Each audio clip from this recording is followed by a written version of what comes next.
Okay, here's the pictures for the cardiomyopathies, the heart muscle diseases that occurs from a primary problem with the myocardium. There's three major types. There's three types. You've got dilated, hypertrophic, and restrictive. Dilated is more common, and we're going to go over that first. Dilated is down here. And with the dilated, you'll see that all the chambers are effective. It's a systolic disorder, which has to do with ejecting the blood from the heart. It's also known as congestive cardiomyopathy, and like I said, it's a systolic disorder. On a chest X-ray, it looks like a balloon. That's why you've got this balloon here. That's what this is, right? Right here, you've got this balloon. That's what it shows up. The causes of the include things like myocarditis, which is the muscle disease, inflammation of the heart muscle cells. Alcohol, O-T-H right here, or you've got the jugs of beer. Beriberi,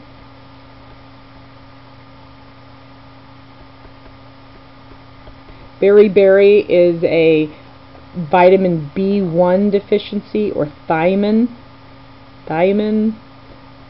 which can happen from alcohol. So those are things that you'll look at, but it can progress to things like Wernicke-Korsakoff syndrome, things like that. But vitamin B1 deficiency can cause cardiomyopathy. Coxsackie B virus, this is coke or cocaine. How do you spell cocaine? I-N-E, cocaine. That can cause dilated cardiomyopathy. Drugs like doxorubicin, and that, so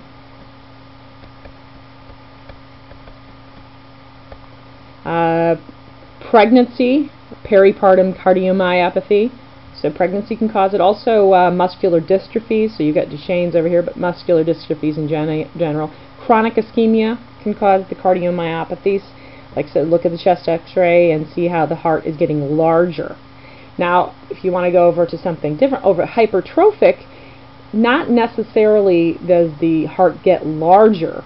It's known as, it can be known as it's the cells in the heart that get larger. It's also known as idiopathic hypertrophic subaortic stenosis and hypertrophic obstructive cardiomyopathy. So hypertrophic's got a lot, but it's just basically hypertrophy of the heart. Now, with this, it's a triple D disorder. So triple D stands for dominant trait, diastolic disorder, and diastolic filling defect. So with the D, you've got a autosomal dominant. That's why you got the big R on the auto, and it actually is a defective beta myosin heavy chain gene. It's a mutation in the beta myosin heavy chain gene, which causes problems with the sarcomere. So those are things in the heart that you need to have it pumped correctly. So you've got this plug in the atrium that's causing a problem with diastolic filling, and you get decreased cardiac output. You also have a septal hypertrophy. It's asymmetric septal hypertrophy, which causes the ventricles to be squished or obstruction. So the ventricles get banana shaped. Okay, and that's why that's there. So you got the large septum, ventricles are banana shaped. Over here you've got the myocytes are getting hypertrophied, and you also, they've got this hair that's just a mess. This is the myofiber disarray. Those are things you're going to see on pathological findings. Over here you've got the young athlete. It's the most common cause of death in young athletes, hypertrophic cardiomyopathy. So keep all those things in mind. The